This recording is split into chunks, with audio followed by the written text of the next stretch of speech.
Namaste, yogis. This is Adrienne. And Natalie. We have a special guest today on How Yoga Changed My Life, a podcast. Welcome, Beth. Hi.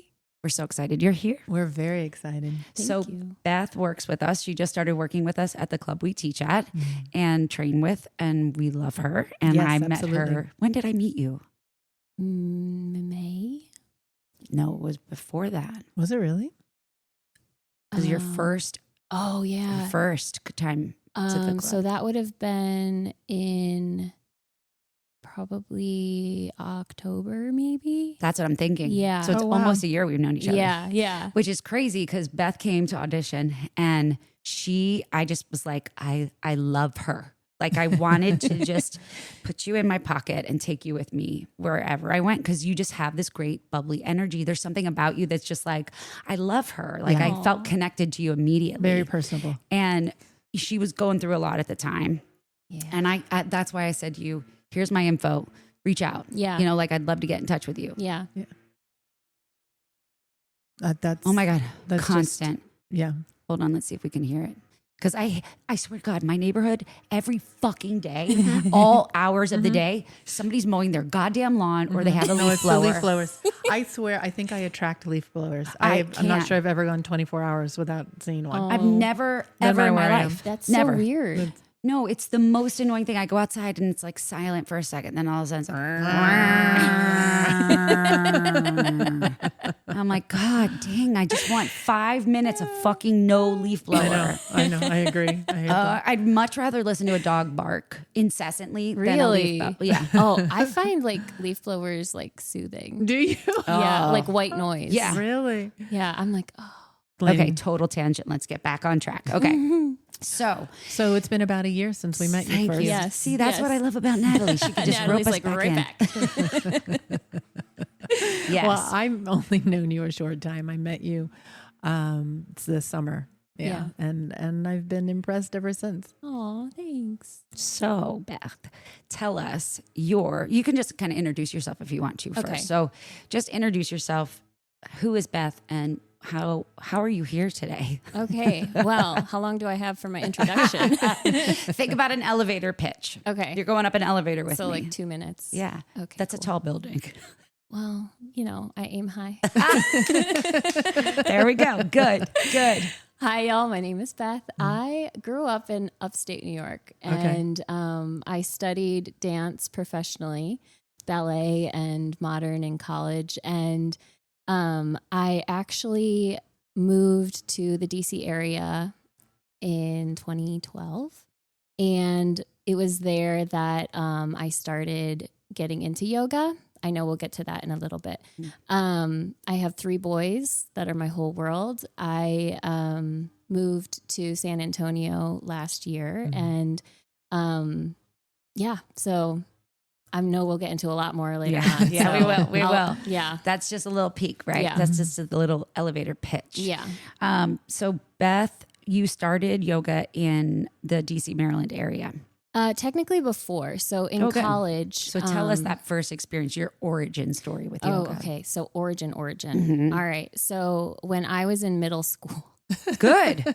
That makes me happy. Yeah, I was in middle school and I was doing like a summer intensive for dance. And one of the conditioning classes was yoga. And I was, like people have the misconception that to be good at yoga, you have to be flexible. Mm-hmm. Well, that's all I knew yoga was like flexibility. And so I was quote good at yoga because I was super flexible. But it actually like injured me because I have like a connective tissue disorder. And so that was my just say what the connective tissue disorder that you have, if you don't mind sharing. Ehlers-Danlos. Mm-hmm. And I loved the yoga because like I loved making all the shapes and everything like that. But I, because it injured me, I had to take a step back. My sports med doctor was like, you need to work on your strength. Like, don't do that. And so, it's taken me a long time to get to the place where I can like do asana again. By the way, that's the worst fucking advice from a doctor I've ever heard in my life. It's like, so you have a disorder, which means that your joints are lax, right? Like your ligaments, your tendons are loose, like hypermobility, right? Yeah.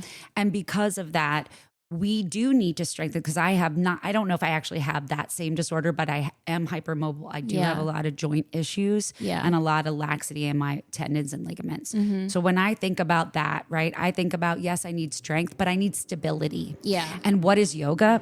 Finding stability. Yeah. You know, oh, that's fine. We always hear the cars in the background. I'm like, well, when I listen to Giggly Squad, I hear New York traffic. Yeah. Yeah. So, it's part of the charm. It is. It is. Exactly. Like, I'm sorry, we're not in a sound booth. Yeah. You know? We don't get paid for this. We just are here talking because we love Pinkies it. Exactly. Pinkies up. But like that whole idea of a doctor saying, walk away from something that brings you steadiness, calm, and ease. Yeah. The doctor just thinks, oh, you're going to stretch too far. You're going to be too flexible. Yeah. But you're taking away a movement that you enjoyed. Yeah. That sucks. I knew I was really drawn to it. And I grew up in a very like, can I talk about like religion and stuff? Absolutely. Okay. Yeah.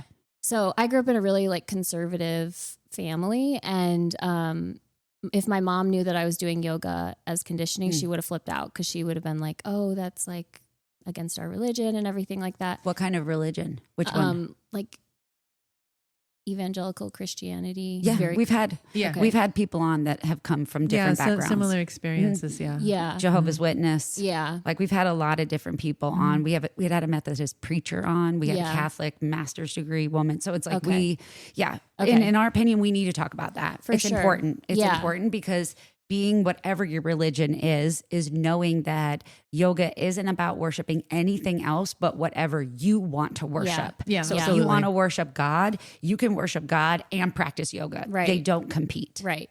Yeah. And I just knew I was like so drawn to it. But then it was like my doctor didn't know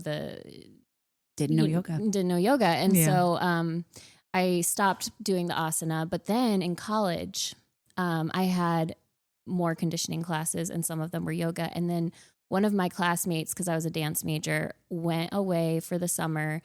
I don't remember where, but it was like one of those destination yoga teacher like trainings. a retreat type thing. Oh, the dream. Yeah, exactly. Yeah. What we all want to do every day of our lives. Yeah. And she came back the next semester and she was like, guys, I'm a yoga teacher. Like, we're going to do yoga before we do dance class. And so like 5 of us would get up at the ass crack of dawn and we would go and we would do our sun salutations and meditate and om. And I was like, what is this? This is amazing. Yeah. So yeah. Isn't that crazy though? Yeah. And so what was it in that moment in college? Like, what was it that brought you that magic? That's a good question. I had been raised that there's no joy outside of this religion that I was raised in. Okay. There's no truth outside of this religion. And I was raised to believe that because the church I grew up in was the only place to experience peace and joy, that everything else was the opposite of that. Okay. And that, that black and white thinking, very dogmatic, very confining, very restrictive. And for me, that's not true. Like, that religion is not peaceful and joyful.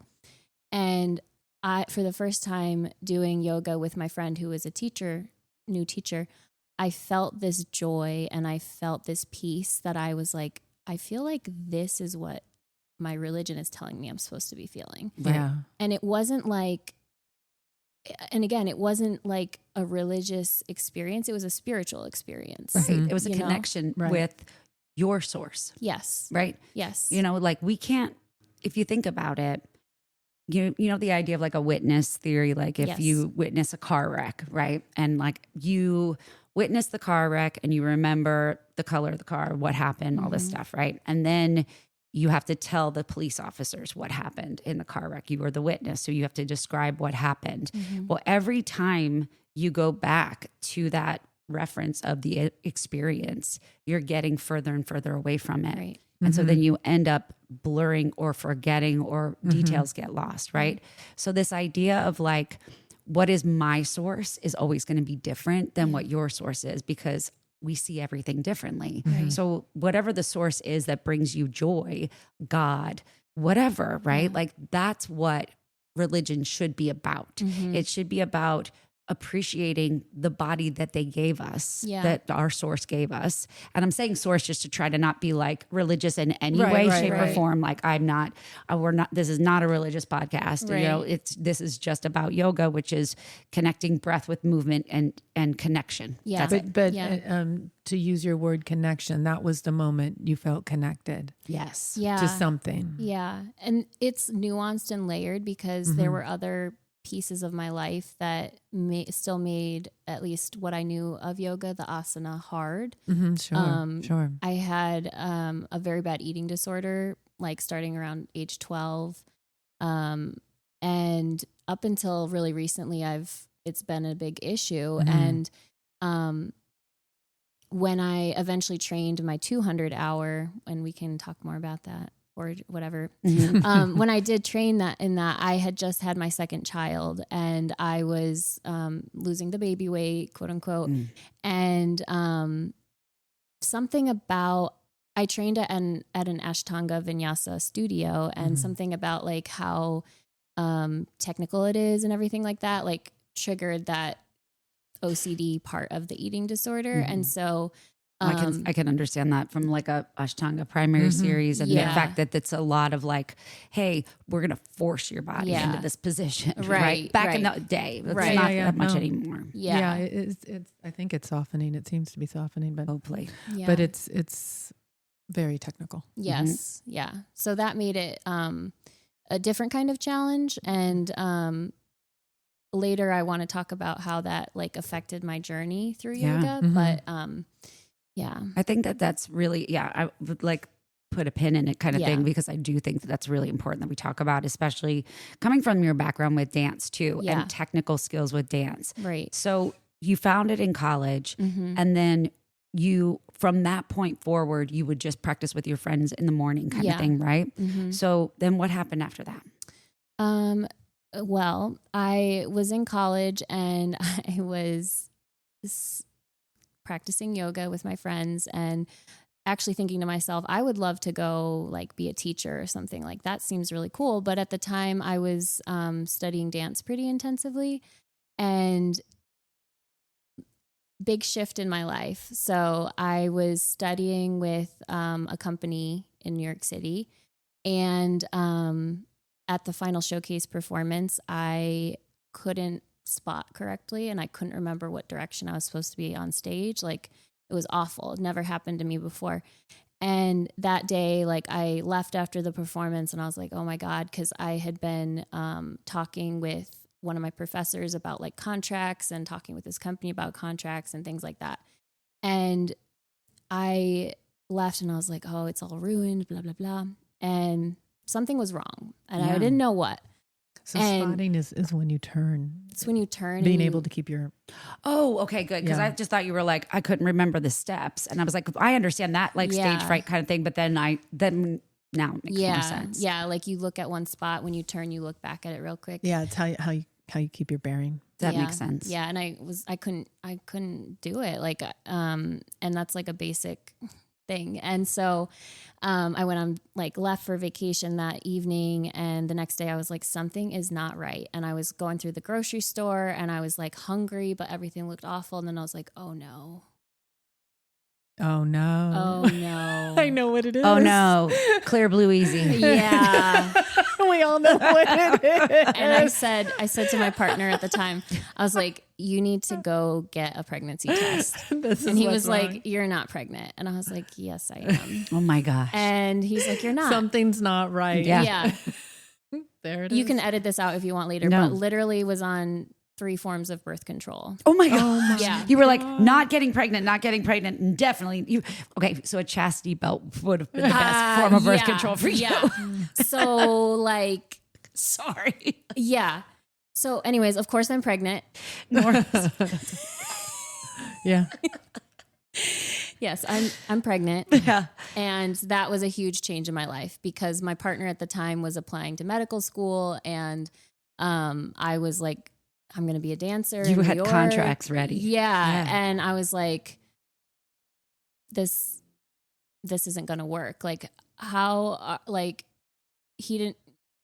are we going to afford medical school, pay for a sitter, go practice and perform like 10 hours a day. So I had to make the choice that I was not going to pursue dance. And that was really hard. I haven't actually, except for once, I haven't been in a dance studio since then. Really? Oh, geez. Yeah. Because it's hard.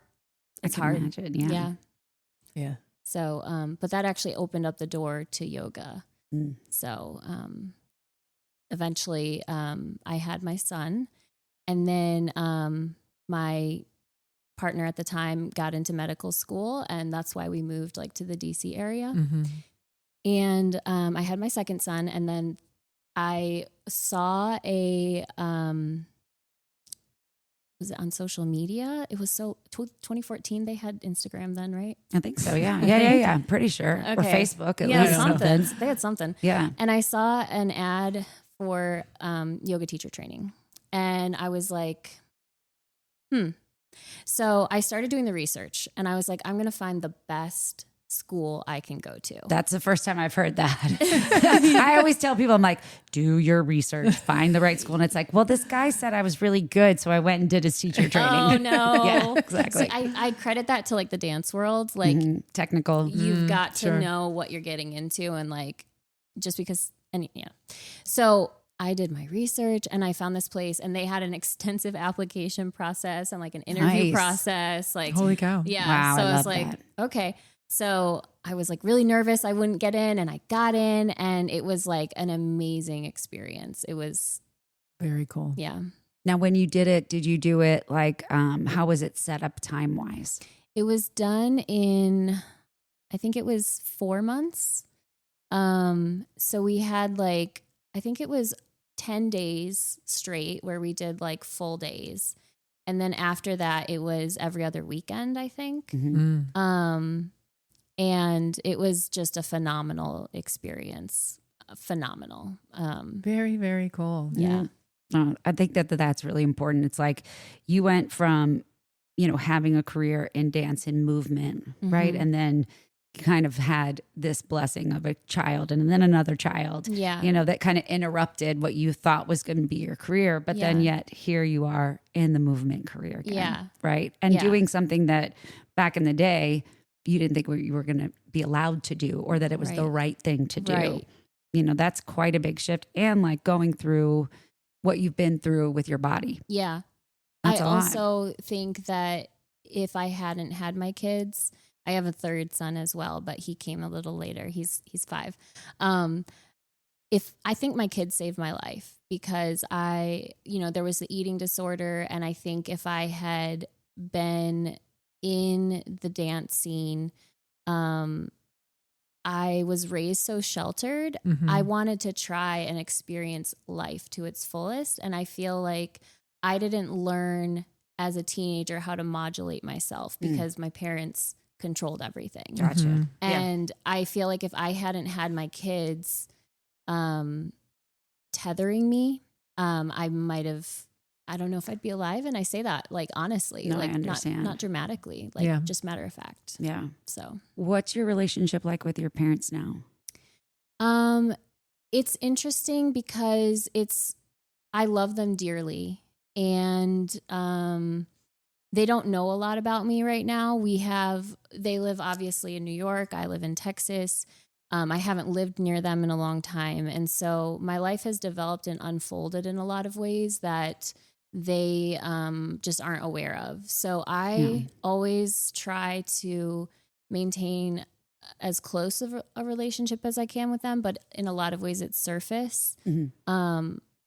I will always love them and respect them, but I don't know how much of my life they will be privy to because I don't trust them with all of it. Well, yeah. I mean, I was going to say like it's boundaries. You put up protective boundaries so Yeah. that you could exist and still have a kind and loving relationship Yeah. in the way you need to for yourself. Right. Do you have any siblings? I have 2 sisters. One's older One's younger, so I'm the middle. Nice. Yeah. Oh, that explains a lot. Yeah.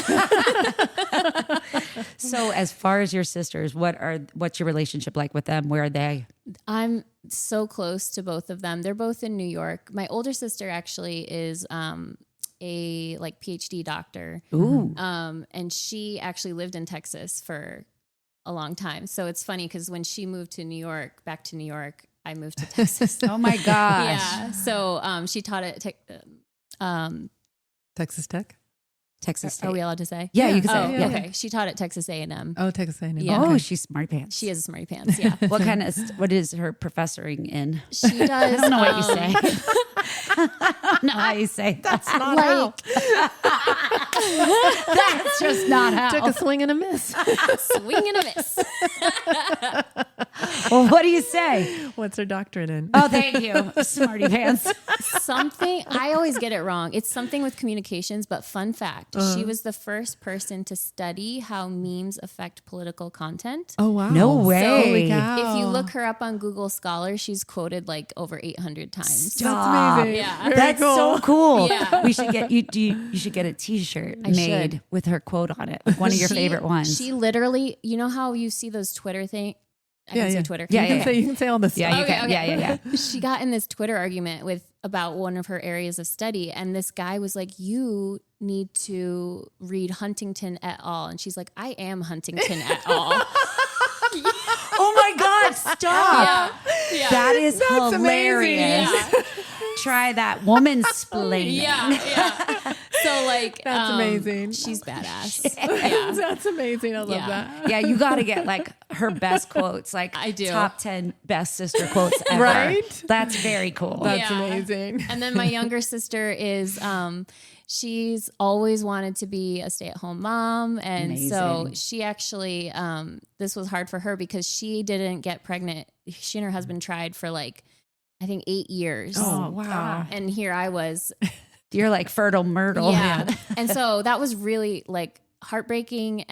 But eventually she has 2 beautiful baby girls and Nice. she's doing what she loves. So That's yeah. amazing. Yeah. That's amazing. Now, where do they live? They both live in upstate New Oh, York. good. Yeah.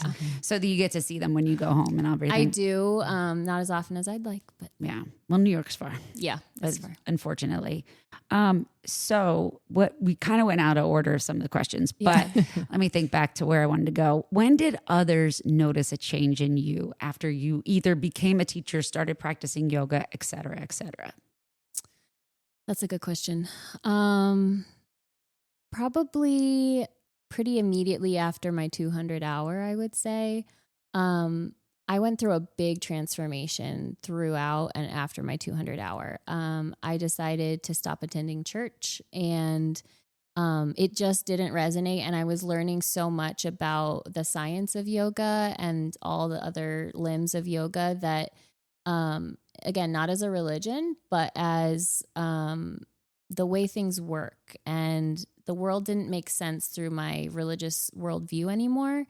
And I was like, if religion isn't helping me live my life more fully, with more joy, with more peace, I can't in good conscience devote time to it and pretend.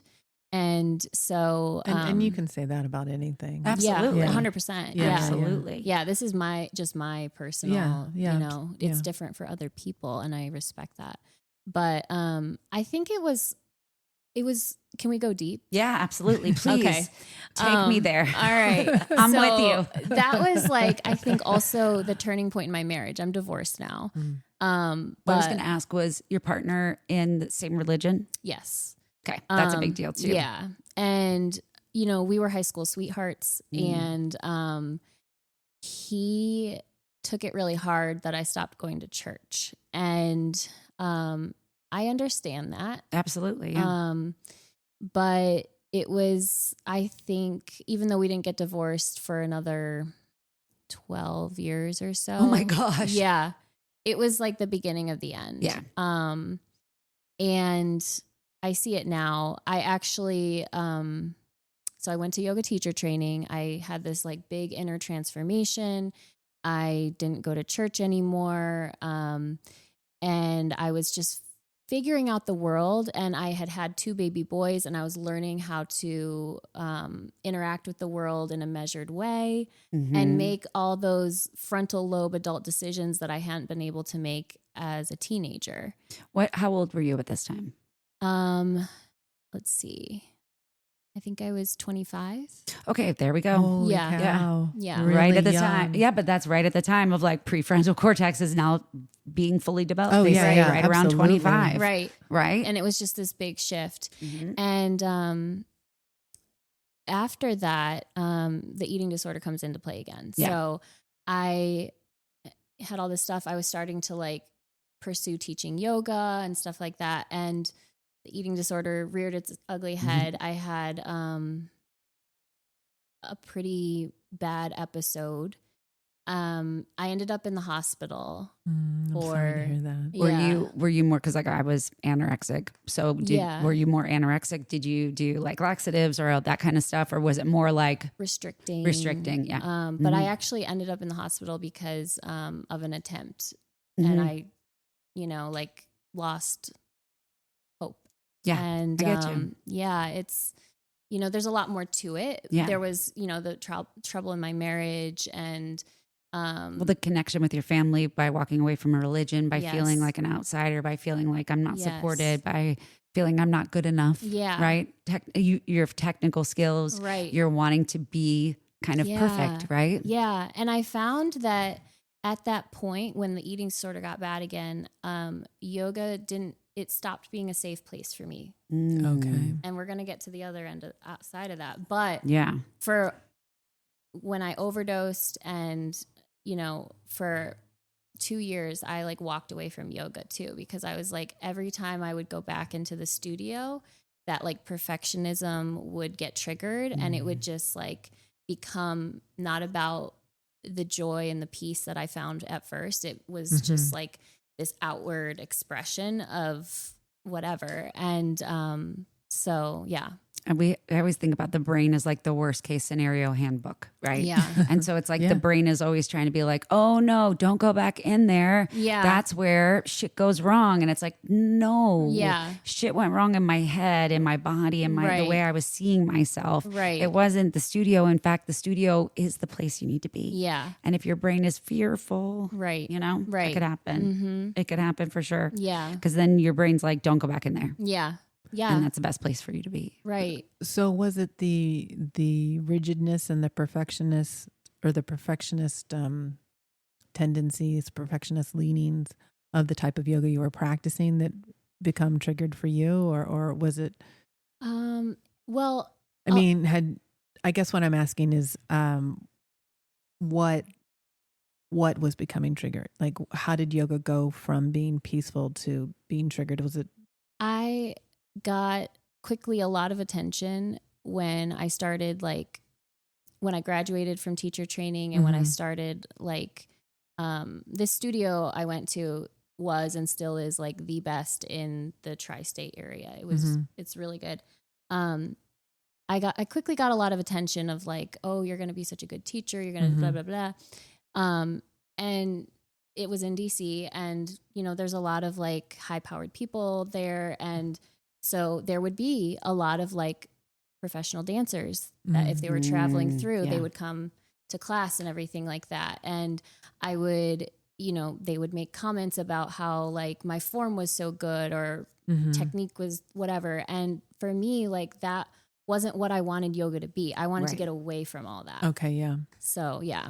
That makes sense. I mean, I think too, like, I didn't grow up Ashtanga. I grew up more like power, more flow, more true, like your own body alignment. Yeah. I was lucky in that way.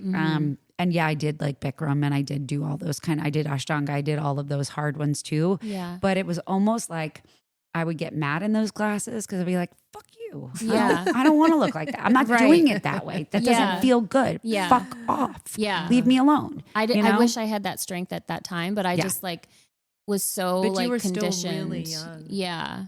Okay. You were so young. I know. Because I was classical ballet trained. Yeah. When I was younger, and then when I got into yoga, it was through Ashtanga, and there was a lot of similarities there, and that the technique and the alignment is so important. And I found it for a while very comforting. It felt very familiar, and I started practicing it it was before the pandemic, but just before the pandemic. So I mean, my strongest memories of it are in the thick of the pandemic, when everything else is unsure and chaotic and just unstable. And that practice was so stable and the same all of the time. And that's when it kept me sane.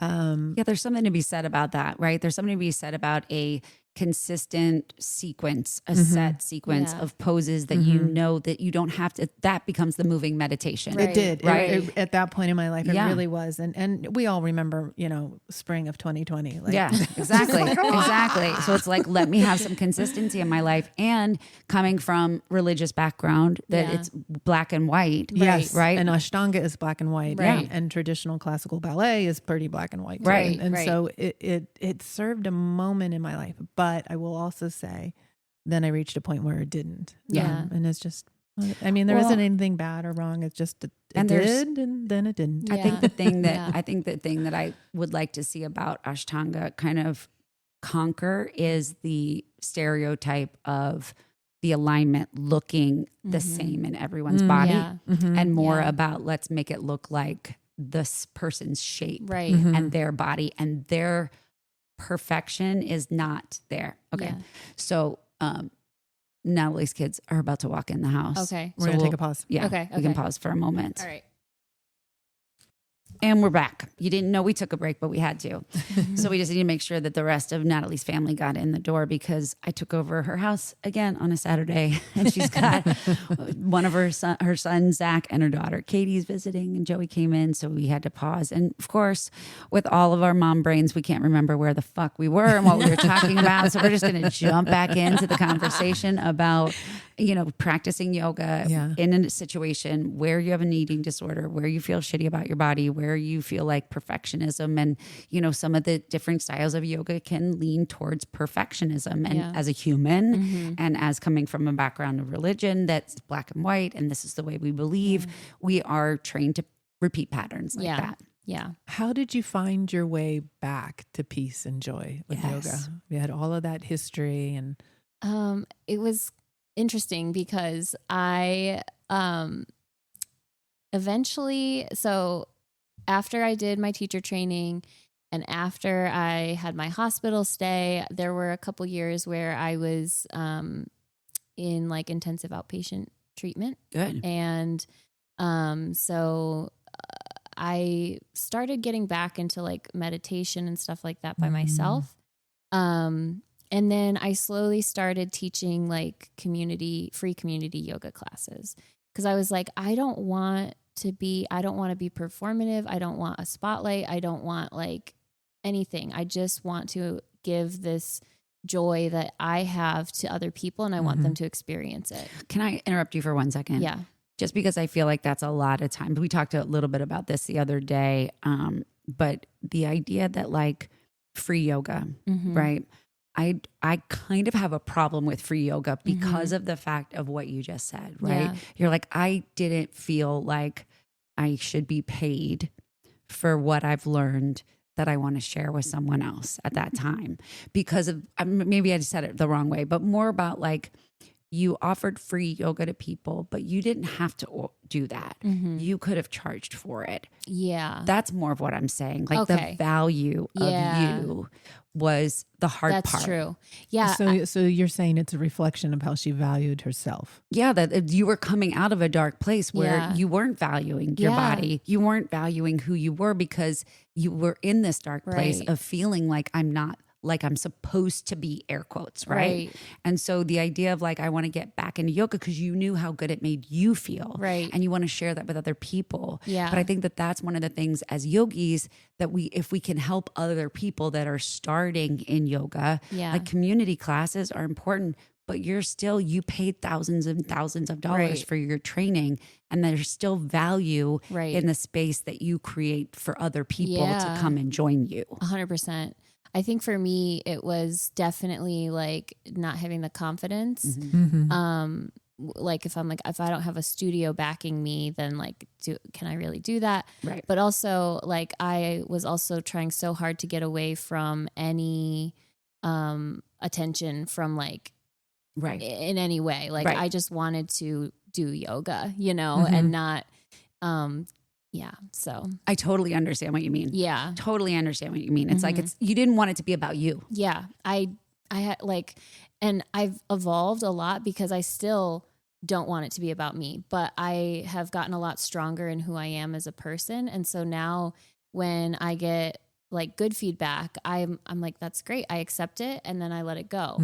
When I get bad feedback, I accept it. And I think about ways that I can, you know, change if I need to. And I don't mean change like who I am, but Try just it like on. try it on. Yeah. Oh, that's a good way to Because put that's it. how you grow, you know? Yeah. And then I digest it and I don't take it personally and I let it go. Yeah. That's the hardest part. Yeah. That's the hardest. And I think that's just like human nature. You know, Yeah. it's like, I remember the negative comment that I heard from a student 10 years ago. Yeah. But then what I try to do for myself as a habit is if I get a good comment, I try to keep it. Yeah. And I try to go back and use it Yeah. for myself. Right. So that I can be like, okay, yes, you're obsessed with the fact that the lady threw the block 15 years ago because she didn't want it in the in posture. And you took that personally. And I still think about that to this day. Oh. But then I'm like, but then I got a really nice comment the other day from a student that's like, I really loved your class. Yeah. So it's like, so when I hear those, or if I see those, or someone writes me a little note, I keep those. Yeah. Nice. Because for me, I can't hold on to that in a way. Yeah. I don't know how to explain that. Yeah. But anyway, it's not about me. It's about you. It's about It's all an of us. experience. But I think it's It's really a shared cool. human experience. Yeah. Yeah. So as you started to offer those community classes, what happened?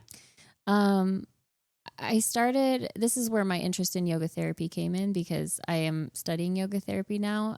I got my 500 and now I'm doing yoga therapy. But I started seeing through the human interaction and the kind of like communication that happens energetically with clients. And at the time, you know, these were not paying people. Most of them were friends or community members.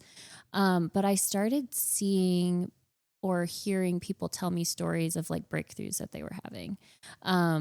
When we did this pose and you said this, like this thing happened and I like my whole, you know, perception around this issue shifted. And, you know, I started to be like, you know, yoga does what yoga does. And there are powerful energetic shifts that happen when you have the asana, you have the intention, you have your breath, you have the pose, you know, all of that. And, I forgot the question already, but No, what you're answering it. It's Okay. like the aha moments, right? Yeah. You started to notice those aha moments Yeah. happening on the mat and in front of I you. was obsessed. I Yeah. was like, this is amazing. Yeah. And at the time, like eventually I got a full-time job. I was a federal employee for a long time. And so I was like, I need to get back into the studio. And so working my full-time job with 3 kids, my former partner was in residency at the time. Like things were busy. Yeah. But I was like, I need to. And so I actually, the first studio I got back into, there was a running studio and I love running and I run. And they were looking for a new running coach. And I was like, I wonder if they'd let me teach yoga there. So I cold messaged the owner and I was like, hey, you want a yoga teacher? And she was like, you want to learn how to teach running? You want to get certified to coach running? I was like, sure. So I did that and I started teaching a half intervals class and a half yoga class. Oh, And wow. I love that. yeah, it was amazing. It was like we did it like happy hour on Fridays and it was like it popped off. And from there I was like hooked. I was like, I'm obsessed with teaching and started teaching at more studios and blah, blah, blah, blah. Yeah. So, yeah. No, it's crazy too if you think about it, because if you're like I don't know, if you're passionate about Bic pens and you want to sell Bic pens, right? Yeah. You can go to a Bic pen supplier or you know, somebody who makes Bic pens and you Yeah. can start selling those pens, right? Yeah. But it's like you can't just do that at one studio with yoga because you don't make enough money. Right. It's, it's an hourly job. So it's like, you Right. got to go to 15 yoga studios, or you got to teach 15 classes at one place Right. or 10 classes someplace else. It's like, there's always this like spreading yourself really thin. Yeah. Yeah. And I experienced that. Did you experience anything like that when you were in that DC area doing that? I did. Because, eventually I resigned from my federal job because I was like, I want to teach and I want to pursue yoga and teach group fitness. I also teach group fitness. Like, I want to do that. And so, yeah, I definitely, I had some privilege because at the time, like, I was married to someone making decent money.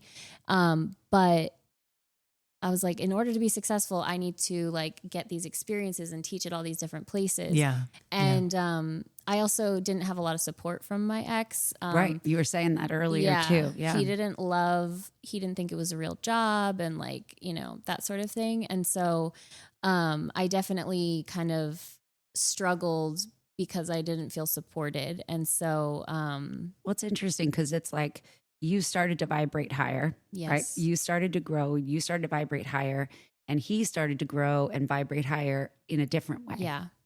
And those frequencies just didn't did not line back up match. again. Yeah. They did not match. Yeah. Yeah. And I do think that yoga taught me how to let go because I held on. Like, I knew for years that it wasn't working. Yeah. And I held on and I held on and I held on. And it was when I was doing my 500 hour that, we actually were talking about like vibrations and brain heart coherence and resonance and all of that. And I started realizing like the dissonance that I felt around him and how like excruciatingly painful it was to try to live and do life with someone who was so diametrically opposed and different in so many ways. And so yoga brought me to a place where I could be honest with myself. Yeah. Wow. Yeah. That's how yoga changed my life. Exactly. Yeah. Exactly. Yeah. It's true, but I think it takes down the veil of the bullshit. Yeah. You know? Yeah. Yeah. I always say that like when I went through my teacher training, I became a better mom because I was more patient. Yeah. I found more like when you teach like flow or vinyasa based yoga, place in a special way your breath, you find this kind of metronome, this pace and this rhythm. And I found that like as I was learning the sequences and learning how to cue, I would walk around, be in my car, I'd be doing this in my head. And then all of a sudden I noticed I was saying like, inhale, Campbell, come into the room. Exhale, sit down. Yeah. Inhale, take a breath in and lean down, pick up your Yeah. shoe. I was like, Yeah. whatever. Like I just would like cue her through life, you Right, know? right. And I noticed that rhythm and pace is what I needed Yeah. to feel grounded. Right. Yeah. Right. Yeah. Right. I think the most important thing that yoga taught me was this. I lived it out like firsthand, but before I got divorced, a friend of mine was getting divorced and she was distressed, obviously, and it was awful. And I said to her one day, come to yoga and just take class. So she came to class and then afterwards we talked and she was like, some of those poses are so uncomfortable. It feels like they're never going to end. And I said, that's the allegory to life. And the moments when you are so in so much pain, that's the yoga pose and it's going to end. So I taught her some breathing exercises and I said, next time you feel that wave of grief, breathe like this and remind yourself it's just a yoga pose. It's going to end. And when I went through my divorce, that's what carried me through.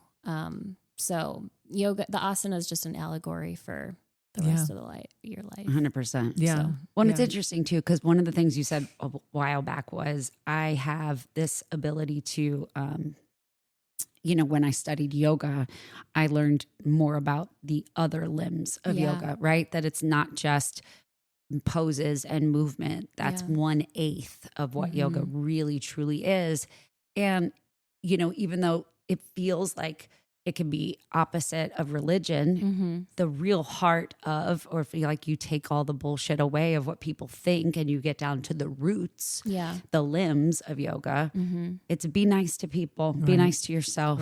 Don't steal people's time. Don't steal from other people. It's exactly the same thing that every religion that I know of, besides, I guess, negative religions. I don't even know how to say that. No, but Yeah. it's like, some pretty basic. it's pretty much like, don't be a fucking asshole. Right. Yeah. Just don't be a fucking asshole. Yeah. Be nice, not only to other people, but to yourself. Be nice to other people. Be Right. nice to yourself. Yeah. Yeah. And so I feel like It's like the basics. that's the basics of it. And when people say like it's against my religion to practice yoga, I'm like, no, it's not. Yeah. It Yeah, is. it is, yeah. It is part of every religion. Really, that's the universality. That's the connection. That's a good way Right. to put it. That's Right. universality. Yeah. For sure. Yeah. It's the connection. Yeah. It's like we're not worshiping. Now, I understand that people have beliefs about the names of the poses, the mythology behind the poses, the God behind the pose, the deities behind everything. Yeah. And there is history to that. But there's also history to every other thing that's going on, whether it's Greek mythology, whether it's Christianity, whether it's Noah's Ark or Bethlehem or any of those things. Right. Again, we're going back to the witness. Yeah. Right. So it's like we're so far removed from what happened that the one thing that should stay still or stay the same is what's left behind, which is don't be a fucking asshole. Right. Right. That's it. Don't be an asshole. Don't be an asshole.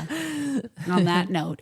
So I think that you actually just summed it up really perfectly when you said what absolutely changed your life and what you want others to learn from your story. But anything else that you want to share with us about your yoga journey or any little like one-liners or things that you would want people to know? Yeah, I think the beauty of being in a practice, especially with like a teacher who can truly hold space, is